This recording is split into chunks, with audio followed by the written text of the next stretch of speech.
A la conquista, la victoria militar contra los indios, le siguió en América la pacificación del territorio y su organización bajo el dominio español. Esto dio comienzo al proceso de colonización. Podemos definir a la colonización como la toma de posesión efectiva del territorio conquistado.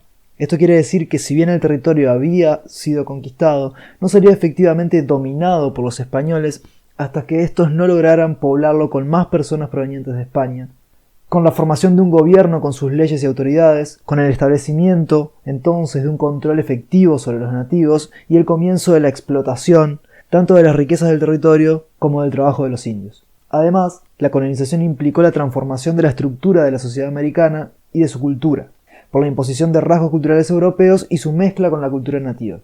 La colonización implicó, por todo esto, la transformación de vastos territorios americanos en colonias de España, reino al que llamaremos metrópoli. Comenzaremos a explicar brevemente cada uno de los puntos mencionados. En primer lugar, la administración de los territorios necesitaba de la llegada de más gente desde la metrópoli, que buscaran asentarse en las colonias. Los demás reyes europeos no reconocerían el dominio de España sobre esos territorios si no estaban poblados por españoles, pues se entendía por ese tiempo que gobernar es poblar, que para que un rey dominara un territorio necesitaba poblarlo con sus súbditos. De esta manera, los reyes de España ordenaron la llegada de cristianos viejos para poblar América, evitando en lo posible la llegada de judíos y musulmanes conversos o extranjeros. Se fundaron nuevas ciudades amuralladas para proteger a esa población, para mantener a la población reunida y controlada, y también como centros económicos y culturales.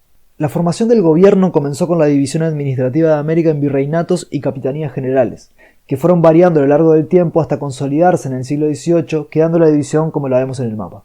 Los virreinatos más importantes eran los del Perú y Nueva España, en la actual México, sobre todo por su riqueza y densidad de población. Las leyes que se aplicaban en el territorio americano se conocen como leyes de Indias, y eran elaboradas por el Consejo de Indias en España, con la supervisión del rey que tenía la última palabra.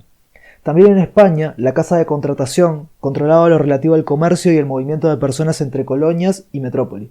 El comercio estaba organizado en un régimen de monopolio, esto quiere decir que las colonias americanas solo podían comerciar con su metrópoli, y estaba prohibido el comercio con otras colonias u otros reinos europeos. Para asegurar que esto se respetase y para concentrar y proteger de piratas y corsarios a los barcos que transportaban las riquezas americanas, la Casa de Contratación organizó un sistema por el que 2 flotas hacían el recorrido anualmente uniendo colonias y metrópoli. Protegidas por grandes galeones de guerra, estando autorizados unos pocos puertos para recibir y enviar mercancías. En América, cada virreinato era gobernado por un representante del rey, el virrey, y cada capitanía general por un capitán general que cumplía funciones similares al virrey, pero tenía una mayor preparación militar, ya que las capitanías generales gobernaban regiones conflictivas, de frontera con reinos extranjeros o pueblos nativos peligrosos. Las reales audiencias tenían la función de controlar a virreyes y gobernadores, recoger a través de unos funcionarios llamados oidores los reclamos de los súbditos e impartir justicia. En las subdivisiones de los virreinatos encontramos a los gobernadores, que al igual que los virreyes podían hacer la ley para sus zonas de dominio si sobre algunos asuntos existían vacíos legales.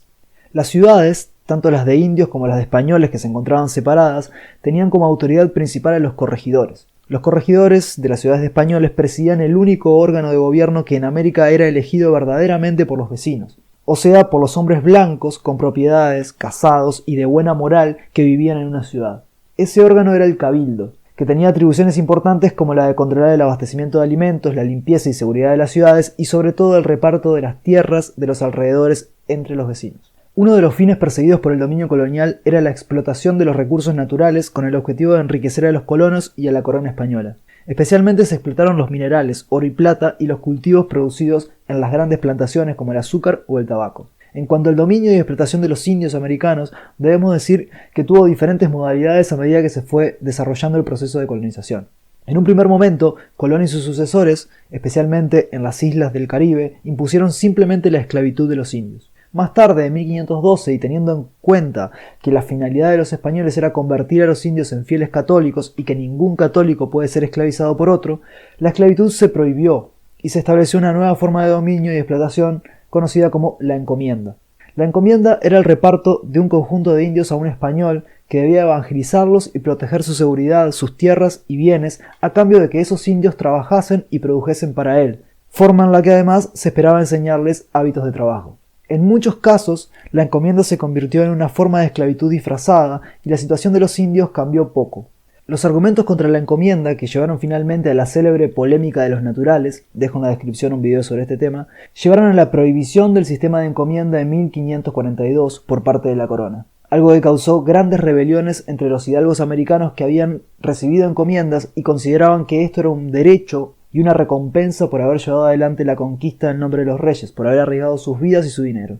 Con la abolición de las encomiendas, los indios ya no serían entregados a cargo de un español encomendero, sino que estarían bajo la tutela de un funcionario del gobierno, el corregidor, que debía rendir cuentas a las autoridades superiores y en última instancia al rey. De esta manera se esperaba evitar los abusos de los encomenderos, proteger las autoridades nativas y su forma de organización social y las tierras indígenas, al tiempo que se garantizaba la evangelización y se aseguraba, sobre todo, el trabajo indígena que era la base de la economía de las Indias. Bajo el corregimiento, los indios debían trabajar para pagar impuestos al rey, que el corregidor recolectaba. Pero el sistema rápidamente se hizo corrupto. Se cobraban impuestos abusivos, los corregidores se quedaban ilegalmente con una parte de ellos, y al controlar el comercio en los pueblos de indios, los forzaba a comprar ciertos productos y endeudarse. Para cumplir con los pagos de impuestos y de deudas, en el Perú los nativos fueron obligados a participar de un sistema de trabajo asalariado forzoso, la mita, un sistema prehispánico que fue adaptado en la colonia, donde los nativos eran sorteados anualmente para ir a trabajar a minas, talleres textiles o plantaciones en condiciones infrahumanas. Este sistema se replicó con variantes en el resto de América. El corregimiento y la mita se convirtieron de esta forma en oportunidades para el enriquecimiento de los corregidores y una fuente inagotable de mano de obra casi esclava para la extracción de las riquezas de las colonias. Es preciso decir que tanto la encomienda como el corregimiento eran sistemas de tutela. La tutela suponía que los indios, que eran considerados inferiores, bárbaros, que debían ser reeducados, tenían muchos de sus derechos suspendidos, como los menores de edad, y debían vivir bajo la supervisión de los españoles. En toda América se sumaron desde comienzos del dominio español y más intensamente en el siglo XVII los esclavos negros traídos de África, principalmente para trabajar en las plantaciones. Sobre esto recomiendo un documental que dejo en la descripción.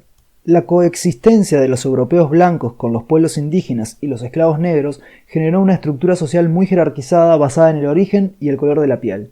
En la cima de la pirámide social encontramos a los españoles, divididos en peninsulares, provenientes de España, que controlaban los principales cargos de gobierno, y los criollos, españoles nacidos en América, muchos de ellos también ricos y poderosos, pero de una jerarquía menor a la de los peninsulares. Les seguían los mestizos, hijos de españoles e indios, que tenían menos derechos que los blancos, y luego los mulatos, hijos de españoles y negros. Por debajo se encontraban los indios, que estaban sometidos a sistemas de tutela, como ya vimos al hablar de la encomienda y del corregimiento. En la parte más baja de la sociedad se encontraban los zambos, hijos de negros e indios, y los negros, algunos de ellos liberados por sus amos, pero la mayoría esclavos. Como se desprende de esto, en América eran comunes las mezclas étnicas, lo que se conoce en términos generales como mestizaje.